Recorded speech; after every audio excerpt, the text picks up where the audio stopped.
Noelle, Chivalric Blossom. All character stories. A maid who faithfully serves the Knights of Favonius. She dreams of joining their ranks someday. Like most of Mondstadt's young people, Noelle always dreamed of being a Knight of Favonius when she grew up. She may not have what it takes to be a knight just yet, but she is learning. Working as a maid at the Knights' headquarters, she is constantly taking notes on what constitutes knightly speech, knightly conduct, and knightly customs. She holds firm to her belief that one day she will join their ranks. She just needs to keep trying her hardest at everything she does. Character details. Noelle has much greater dreams and ambitions than other maids of the Knights of Favonius. Like anyone else in this city protected by the Knights of Favonius, she too dreams of donning the honored armor. Even if her skills are not enough to pass the rigorous selection trials, she still wishes to observe and learn from them every chance she gets.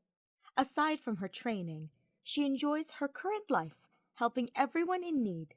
"You can leave absolutely everything to me." That's her signature line. If there's anything that you need, Noelle is glad to be of aid.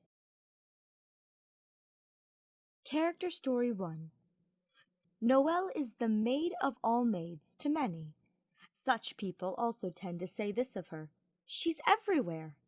For example, there was a child who once tried to get a plate during a banquet, but found that there was no way to open the cabinet without the plates falling out. "Noelle!" All the child needed to do was scream, and Noelle appeared. She put the cabinet down on its back, took a plate out, and handed it to the child, reminding him not to have cold drinks immediately after having barbecue. Then she righted the cabinet, cleaning up other plates, and then put them back in order. Noelle's ability to be everywhere all at once is something miraculous to many. However, the job of a maid is no myth or legend. Noelle only does her job to the letter. No more, no less, as it should be, not as it should not be. Noelle doesn't think herself special, only that she thinks too much at times. Character Story 2. Noelle is always eager to help, sometimes excessively so.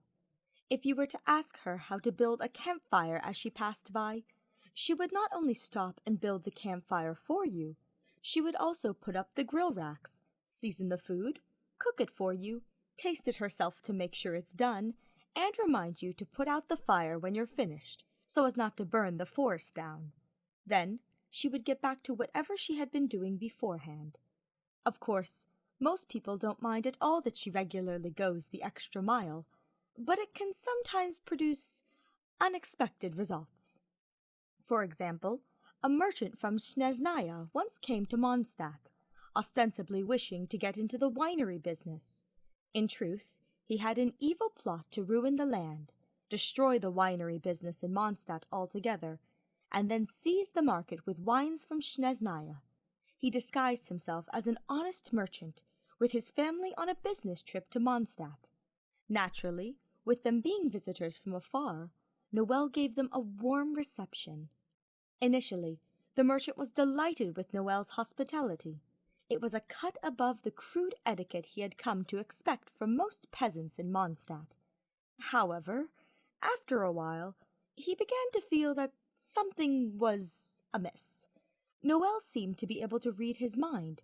She correctly guessed his schedule, cooked his family's favorite Snezhnayan dishes for them each day, and even knew that his daughter liked to go to bed hugging a rag doll, presenting her with a handmade doll she had sewn together herself. This spooked the merchant, and made him hesitant to execute the next phase of his plan. Noelle's warm smile now chilled the merchant to the bone. What else did she know? And what was she really planning? In the end, the merchant fled Mondstadt with his family. Noelle was upset for a few days, thinking she had somehow insulted her guests. Little did she know that all of Mondstadt was indebted to her for taking her job so seriously. Character Story 3. Most of the time, Noelle's reliability provides a comforting presence, but there are always exceptions. Once, she learned that an adventurer was trapped on Dragonspine, so she decided to mount a rescue by herself. The snowstorm that day was terribly fierce, wiping out any tracks left by humans as soon as they were made. It was impossible to find a safe route to proceed, to say nothing of saving the adventurer amidst the snow. However, Noelle persisted on, searching for the adventurer, and eventually found him inside a cave, suffering from severe hypothermia. At the time, her coat was completely soaked, and the water inside her bottle had turned to ice. Thirsty and hungry, Noelle still managed to carry the adventurer down on her back. The adventurer was saved, but Noelle, having overexerted herself, laid in bed for 3 days straight, suffering from a high fever. Everyone in the Knights of Favonius barely slept out of concern for her during that period. Fortunately, Noelle recovered. It was not the first or second time that something similar had happened, and everyone was deeply worried for Noelle. In order to prevent Noelle from putting herself in harm's way again, Jean had to invent some safe jobs to keep Noelle busy. If something were to happen, then Kaeya would have to save the day.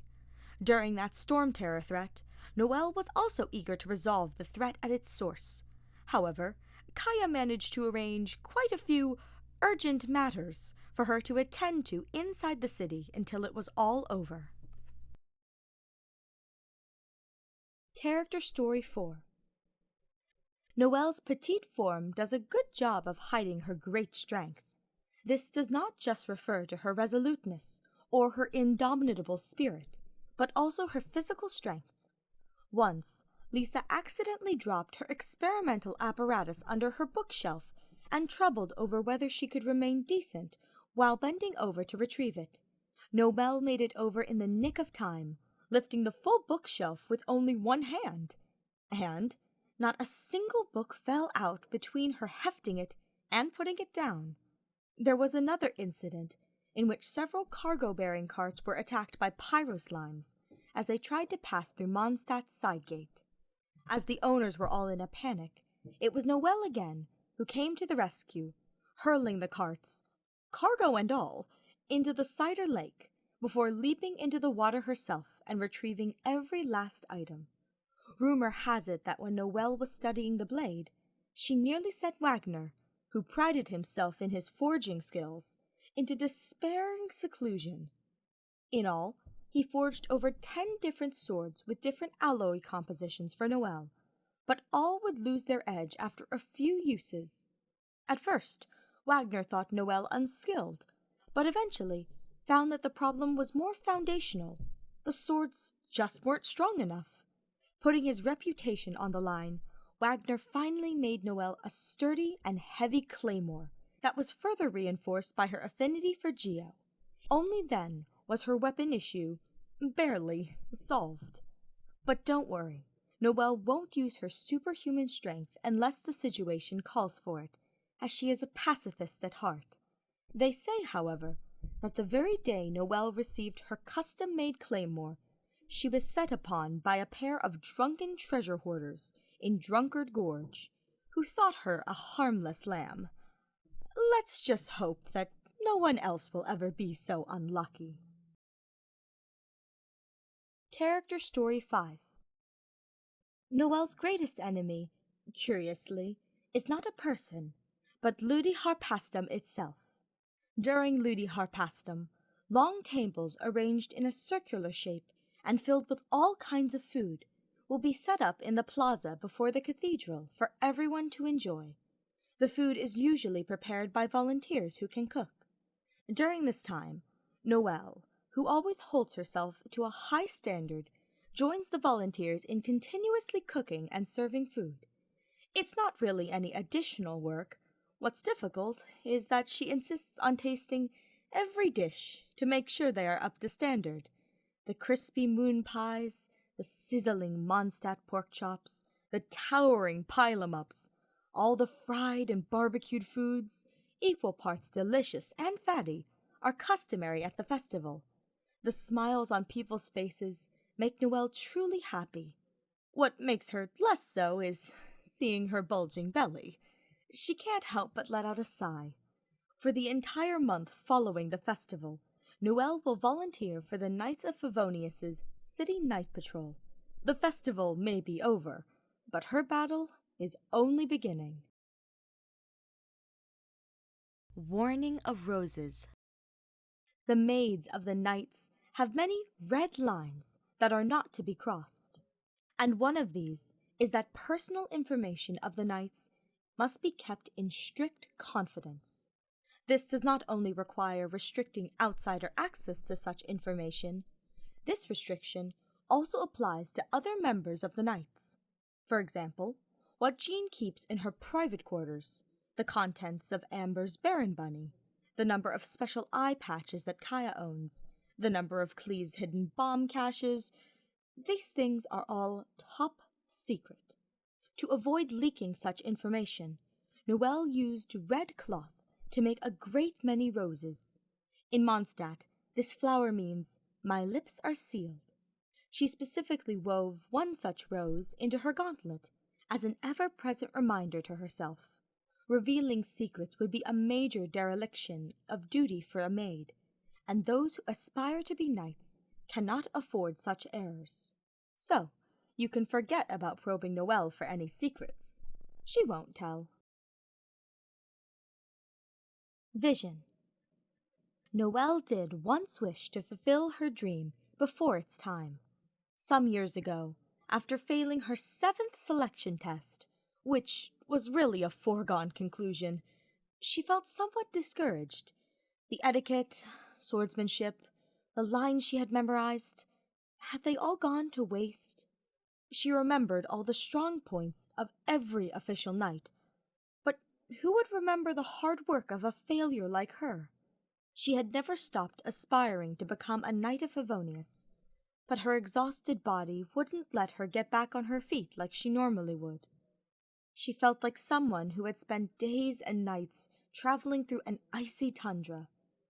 In that moment, the main gate of the Knights' headquarters were flung open, and out walked acting Grandmaster Jean, who had just been in charge of the selection process.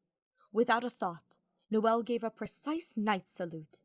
Immediately, she knew that this was too abrupt a thing to do, and wondered what Jean might think of her. But just as she was wishing that there was some hole she might crawl into to flee, Jean stopped in her own tracks and returned the salute. After a moment's surprise, Noelle gave a strained smile, clumsy, but pure. This was a lucky day that she would always remember, for she would receive recognition from 2 all-important sources that day, once from Jean, and the other from the gods. Her hard work had been remembered after all. From that day forward, vision in hand, Noelle reaffirmed her belief that she would one day be able to don that armor, that she would be gentle and reliable. And yes, everywhere at once, too.